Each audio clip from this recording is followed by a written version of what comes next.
What's happening, gang? It's your boy Retro back again with another reaction video. Yeah. Say we got another huge update. I know you guys could probably already tell it is going down just by that title alone. You're definitely going to check this one out as we're seeing Fox News, the 5 host, Harold Ford Jr. tiptoeing and dancing on that fine line of getting kicked off the network. And this newest update, we see that Trump derangement syndrome absolutely taking over. I'm excited to get into it. So we're not straight into it, guys. Make sure you guys hit that like button, hit that subscribe button. Before we even get into it, you guys, hit that like button, also hit that subscribe button before you get boy. Without further ado, let's jump straight into it, folks. The risk is to that strategy is that these clips are now the news. Everyone's seeing her say the same thing over and over again, and that makes her look bad, Greg. Well, I disagree with calling her robotic. It's more liquidy, like she's like a liquidy robot, a slinky. If a slinky could talk, that's her. And maybe because I've watched too much Selling Sunset, but it's very wine chatty. Like she needs a little chihuahua and espresso martini. She seems super relaxed. I love how she uses this phrase, opportunity economy. All she did was reverse economic opportunity. And then she doesn't explain what it is. Opportunity economy doesn't mean anything. Economic opportunity does. I think if you want her to blow a fuse, okay, because she keeps talking about, I come from a middle-class family. Some reporters should ask, where do you come from growing up? She might actually answer with a specific statistic about what to do about inflation. Because she'll have like, she'll go, I come from a middle. Wait a second, I can't answer with the right answer. I can beat inflation by blah, blah, blah. It could just like little steam will come out of her head. But it's a testament to how Joe Biden was that the Dems are grateful for that. Judge Jeanine, we've seen so many times her not really saying much. Did you hear when she said the children of the community are the children of the community? Yeah, what do you think she means by that? Were you the one who was just saying how smart she was? Look, you know what? When she talks about, she says, I grew up middle class. You know what? Donald Trump may have grown up more upper class, but he understands the middle class and he understands Americans and what they need better than she does. He understands it. He proved it when he was president, and he continues to talk about the issues. And Dana's right.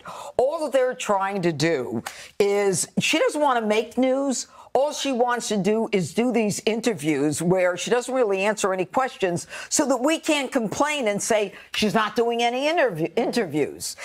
Judge Jeanine is right on that. Kamala Harris has provided. We called her out on interviews, the lack of interviews, no media presence, and ever since we've seen her do a couple sit-downs where we got absolutely nothing, including the presidential debates, guys. Judge Jeanine is right on that point. So that we can't complain and say she's not doing any interviews.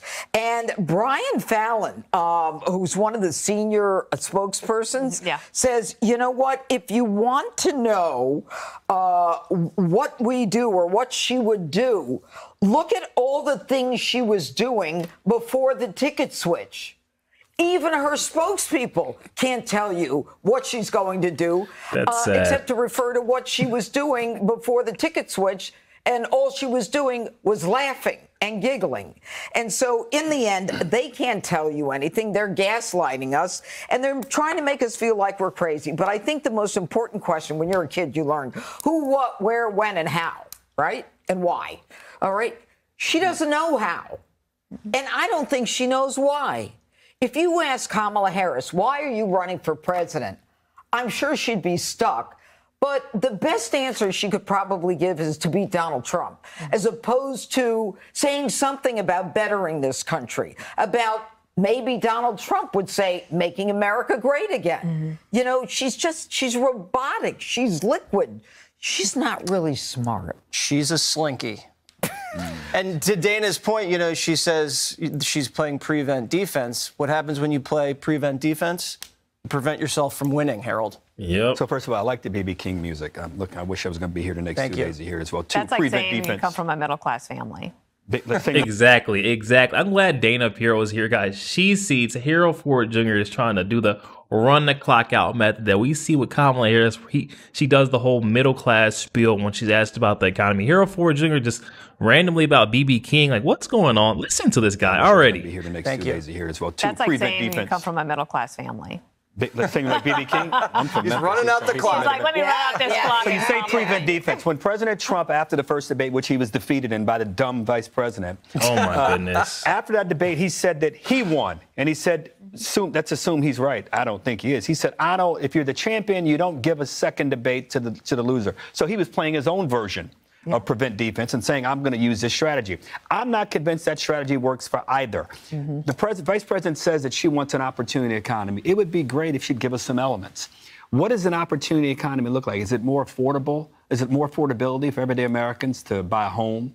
Oh my goodness, guys, listen to Harold Ford Jr. go. He is so open and, optimistic about Kamala Harris and what she truly means by this whole opportunity economy, guys. We all know she doesn't even know what she means by that. Harold, don't start trying to put words in her mouth or, paraphrase what she means by what she's saying. Guys, she has no plan. She stands behind no policy. And this right here shows it. Not even her spokespeople can speak for her. That should be the main red flag. Come on now. It look like, is it more affordable? Is it more affordability for everyday Americans to buy a home, to raise their kids, to buy groceries, to buy gas, to pay for education?